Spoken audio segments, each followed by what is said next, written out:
आज मैं आपके साथ एक छोटी सी कहानी साझा करना चाहता हूँ जो अपने भीतर एक बहुत बड़ा सबक रखती है। एक बार एक 24 साल का लड़का था। उसकी जिंदगी आसान नहीं थी क्योंकि उसके माता पिता अब इस दुनिया में नहीं थे। वो एक बॉस के अधीन काम करता था और बस इतना ही कमाता था कि अपना खाना जुटा सके। घर आता, खाना बनाता, खाता और सो जाता। एक दिन कुछ असामान्य हुआ। उसने 4 रोटियां और थोड़ी सी सब्जी बनाई थी। लेकिन जब वो हाथ धोकर वापस आया तो एक रोटी गायब थी। और तीसरे दिन उसने चोर को पकड़ लिया। वो एक छोटा सा चूहा था। तू मेरा खाना क्यों चुरा रहा है? मैं तो किसी तरह इन 4 रोटियों पर ही जिंदा रहता हूँ। भाई नाराज मत हो, गौतम बुद्ध के पास जाओ, वे तुम्हें मार्गदर्शन देंगे। लड़के ने थोड़ी देर सोचने के बाद बुद्ध से मिलने के लिए निकल पड़ा। बेटा, तुम कहाँ जा रहे हो?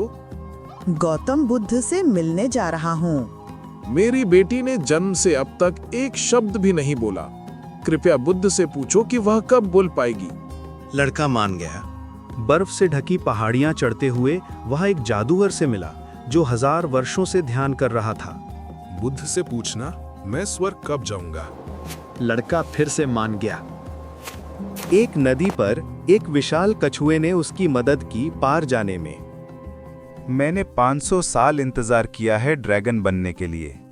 बुद्ध से पूछना ये कब होगा। आखिरकार वो गौतम बुद्ध के आश्रम पहुंच गया। आज मैं केवल 3 सवालों के ही जवाब दूंगा। लड़का घबरा गया। उसके पास तो 4 सवाल थे जिनमें उसका अपना भी शामिल था। गहरी सोच विचार के बाद उसने अपना सवाल छोड़कर बाकी सबके लिए ही पूछने का फैसला किया। बेटी उसी क्षण बोलेगी जब उसका विवाह होगा। जादूगर को अपनी छड़ी छोड़नी होगी, तभी वो स्वर्ग पहुंच पाएगा। कछुए को अपना शेल छोड़ना होगा, तभी वो ड्रैगन बन सकेगा। लड़के ने जवाब देना शुरू किया। सबसे पहले कछुए से। कछुए ने अपना शेल हटा लिया और एक शानदार ड्रैगन में बदल गया। और लड़के के लिए मोतियों का तोहफा छोड़ गया।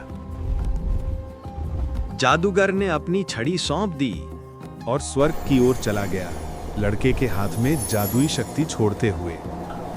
लड़की के पिताजी ने कहा, तो फिर हम किसका इंतजार कर रहे हैं? दूल्हा हमारे सामने ही है। जब लड़के ने हवेली के मालिक को जवाब बताया तो बेटी मुस्कुराई और बोलना शुरू कर दिया।